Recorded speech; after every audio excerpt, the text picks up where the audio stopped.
Welcome. Today I invite you on a very special journey. This is not just a story about machines or speed. This is a saga of brilliance and dark bargains. A story of a brand that rose from the shadows of war to become one of the brightest stars in the automotive world. In this video we'll follow the journey of Porsche, from the factories of Nazi Germany to Le Mans victories and electric hypercars. This is more than history. This is the birth of a legend. Join me. Ferdinand Porsche, the dream journey of an automotive genius. The end of the 19th century was the pulsating heart of the Industrial Revolution, a period when technology developed at an unprecedented pace, transforming society and human life. In this explosive change, on September 3, 1875, Ferdinand Porsche was born in the small town of Maffersdorf, in what is now the Czech Republic. His father, Anton Porsche, was a tinsmith by trade, and initially wanted his son to follow the family tradition. However, the young Ferdinand was not interested in shaping metal sheets. He was drawn to the mysterious electricity and the mechanics of motion. Even as a child, he showed extraordinary interest in technical matters, spending much time in his father's workshop, observing and experimenting. From a young age, Ferdinand Porsche stood out from his peers because he was much more drawn to practical experience than traditional education. His father's trade didn't captivate him. He was much more attracted to electricity, which was still a novelty at the time. He was the first in his family's home to install electric lighting, which clearly showed his pioneering spirit. Already at 18, in 1893, he left his parental home to work in Vienna, which was then the vibrant intellectual and technical center of the Austro-Hungarian monarchy. Here, at the company named Vereinigte Elektrizitats AG, United Electricity Company of Vienna, he began working under the wing of an exceptional Hungarian electrical engineer, Béla Eger. It's important to emphasize that Béla Eger was born in Budapest, and it was his company that immersed the young Porsche deeply into the mysteries of electrical technology. This workplace provided an excellent foundation for him to complement his theoretical knowledge with practical experience. Through Béla Eger's guidance and the experience gained there, he could observe the operation of electric motors, and it was here that he began to ponder how electricity could also be applied in transportation. The knowledge he gained as an external student at the Vienna University of Technology, although it didn't lead to an official degree, was invaluable. These years laid the foundation for the profound technical understanding that became so defining in his later career. Porsche did not pursue a classic academic career, but was a self-taught genius who learned most from practical experience and continuous experimentation. This period was a crucial stage in his personal and professional development, during which he not only mastered the principles of electricity, but also the problem-solving mindset that was essential for his later successes. In 1898, at just 23 years old, Ferdinand Porsche found himself at a company that would forever change the history of the automotive industry, the Viennese coach builder Ludwig Lohner's firm. Lohner, whose business already had a long history, recognized the talent of the young engineer and gave him the opportunity to experiment with the most innovative technology of the era, electricity. Porsche, in a visionary way, was ahead of his time by seeing the future in electric propulsion. While most engineers focused on perfecting internal combustion engines, Porsche focused on electric motors. In 1900, at the Paris World Exhibition, the car named Lohner Porsche was presented, which boasted a revolutionary innovation, an electric motor built into the wheel hub. This design, although in its infancy at the time, proved the viability of the concept. In the same year, Porsche also created the Lohner Porsche Mixta, which was the world's first hybrid car. This vehicle used a gasoline engine to charge the batteries, and electric motors drove the wheels, a principle that was only widely adopted decades later. The Lohner Porsche cars were not only innovative but also achieved success in races, proving their reliability and performance. Ferdinand Porsche's genius soon caught the attention of larger companies. In 1906 he joined the Austrian Austro-Daimler, where he quickly rose to technical director and chief designer. Here he received a wider range of opportunities to realize his innovative ideas. The years spent at Austro-Daimler were extremely productive. Porsche not only designed passenger cars but also participated in the development of racing cars.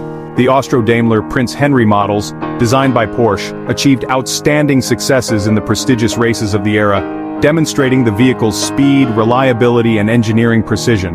During his time at Austro-Daimler, Porsche not only perfected his technical knowledge, but also developed his leadership skills. He became capable of managing large teams and gained significant experience in project management. In 1923, Porsche moved to the Stuttgart factory of the German Daimler Motorengesellschaft, later Daimler-Benz, also in a technical director position. Here he was responsible for the development of legendary models such as the Mercedes-Benz S, SS, and SSK series, which became some of the most recognized sports cars of the 20th century. Porsche's hand was evident in the engines, chassis, and overall design. However, his time at Daimler-Benz was not without conflict. Porsche leaving Daimler in 1929, but this break opened up new opportunities for him. After leaving Daimler-Benz, Ferdinand Porsche founded his own design office in Stuttgart in 1931, under the name Dr. Ing H. C. F. Porsche GmbH, Konstruktionen und Beratung für Motoren und Fahrzeugbau, Dr. Ing H. C. F. Porsche Limited, Motor and Vehicle Construction Designs and Consulting. This step marked a turning point in his life. He finally gained complete freedom to realize his own ideas, without having to contend with the internal politics of a large corporation. Since its establishment, the office participated in numerous projects, from tractors to aircraft engines to racing cars. However, his biggest dream was to create the people's car, a vehicle that would be affordable and reliable for the masses. This dream originated much earlier.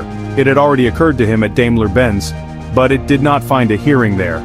In the economic crisis of the 1930s, motoring was still considered a luxury, and Porsche believed that a cheap, easy-to-manufacture car could revolutionize transportation. The breakthrough came in the mid-1930s when he met Adolf Hitler.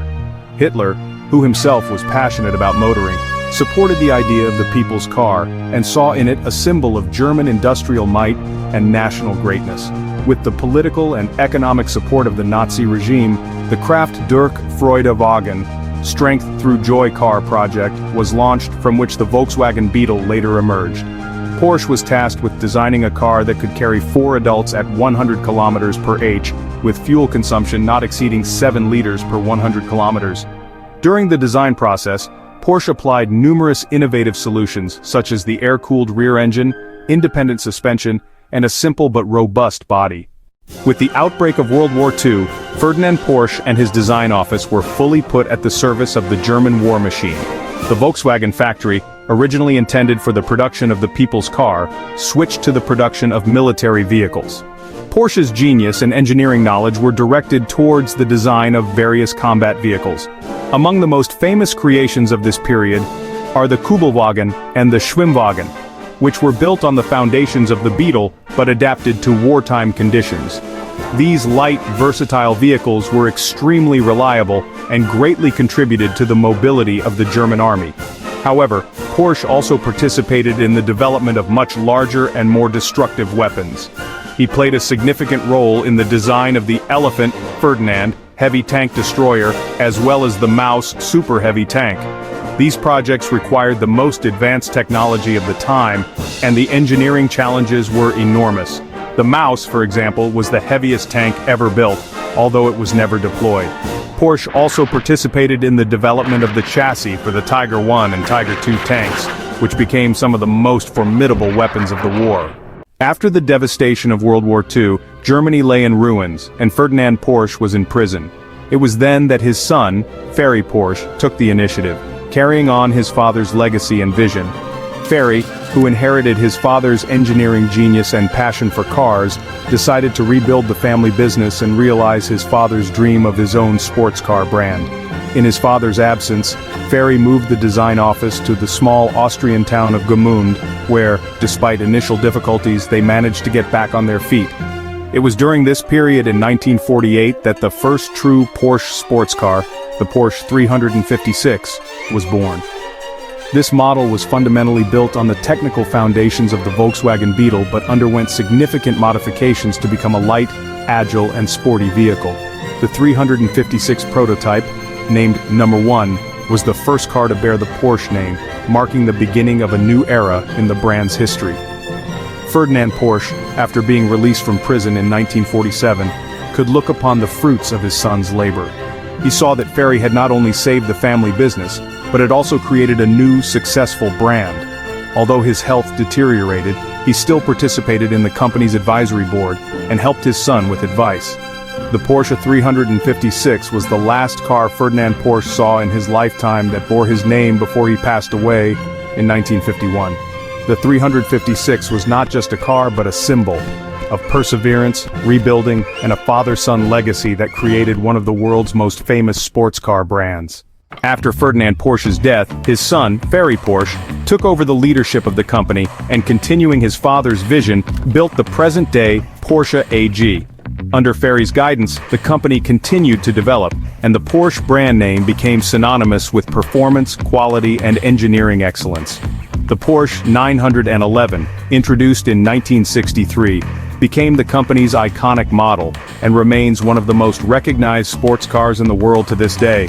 The 911 not only revolutionized the world of sports cars with its design but also with its rear-engine layout and outstanding driving experience. The Volkswagen Beetle, Ferdinand Porsche's people's car, also wrote an incredible success story. Although the war hindered mass production for civilian purposes, in the post-war years, the Beetle became one of the most popular and widespread cars in the world. Its simplicity, reliability, and affordability made it a favorite for generations. The production of the Beetle continued for over 60 years, and more than 21 million units were sold, making it one of the best-selling cars in the world. The Volkswagen Group, which is also owned by the Porsche family today, is one of the world's largest car manufacturers, with many well-known brands such as Audi, Bentley, Lamborghini, and Skoda. Ferdinand Porsche's legacy, however, lies not only in the two iconic cars, but also in the engineering philosophy he represented throughout his life. His belief that form should follow function, and the principles of engineering precision, continuous innovation, and the pursuit of perfection became fundamental principles at both Porsche and Volkswagen. To this day, Porsche cars are characterized by the combination of uncompromising sportiness and everyday usability, while Volkswagen remains synonymous with reliable quality cars for the masses. Ferdinand Porsche's life was a fascinating journey that led him from a small town at the end of the 19th century to the forefront of one of the 20th century's most defining industries. He was a visionary who was ahead of his time, and whose engineering genius forever transformed the automotive industry. Although his life was not without controversy and difficulties, his impact and legacy live on to this day, inspiring car designers and engineers around the world. What did you think about the video? Let us know in the comments. If you enjoyed it, please like and subscribe to the channel or support us in other ways. See you soon in the next video. Thank you.